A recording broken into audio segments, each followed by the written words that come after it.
U.S. President Barack Obama laid out his vision for foreign policy in a major speech Wednesday.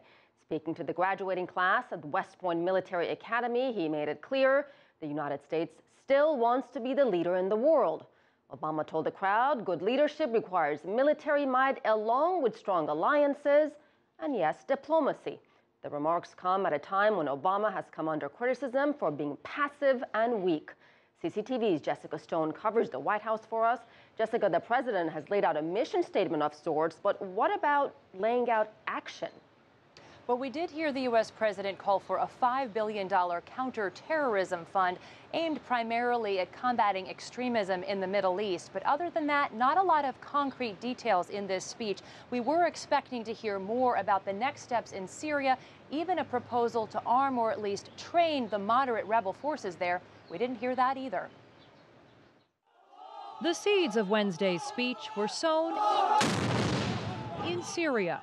5 months after Syrians started protesting their government in March of 2011, U.S. President Barack Obama called for President Bashar al-Assad to step down. A year later, he uttered these words. A red line for us is we start seeing a whole bunch of chemical weapons moving around or being utilized. That would change my calculus. When it became apparent that chemical weapons were in fact being used in Syria, Obama did not order military action. That pullback on his threat became a weapon for critics and a concern for American allies. Wednesday, Obama defended his decision. As frustrating as it is, there are no easy answers there. No military solution that can eliminate the terrible suffering anytime soon. Against expectations, Obama also did not announce an effort to arm the moderate Syrian opposition. At the same time, a senior administration official confirmed the White House does support legislation allowing the Pentagon to equip and train vetted members of that opposition. It is a more calibrated and multilateral approach to foreign policy. But the American president was clear the U.S. will use military force when its core interests are threatened or to defend the security of its allies. And more than once, Obama referred to the ongoing maritime disputes in the South China Sea between China and its neighbors. Regional aggression that goes unchecked, whether in southern Ukraine or the South China Sea or anywhere else in the world, will ultimately impact our allies and could draw in our military.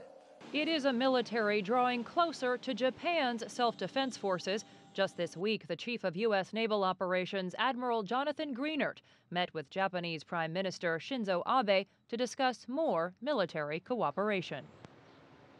And Obama again noted that the United States does support the resolution of maritime disputes through international law, but pointed out that the United States is not privy or party to the United Nations Convention on the Law of the Sea and called on the U.S. Senate to ratify it. Asier? Jessica, as you mentioned in your piece, the president made it very clear that military force is not the solution to every crisis. So how does the president propose exerting American influence? He laid out a vision that primarily depends on dialogue, on conflict resolution and coalition building, but also on foreign assistance, on disaster relief, and other types of peacetime efforts that can also build up relationships and take away the space, as he calls it, for terrorists to act. Thank you so much, Jessica Stone, live at the White House.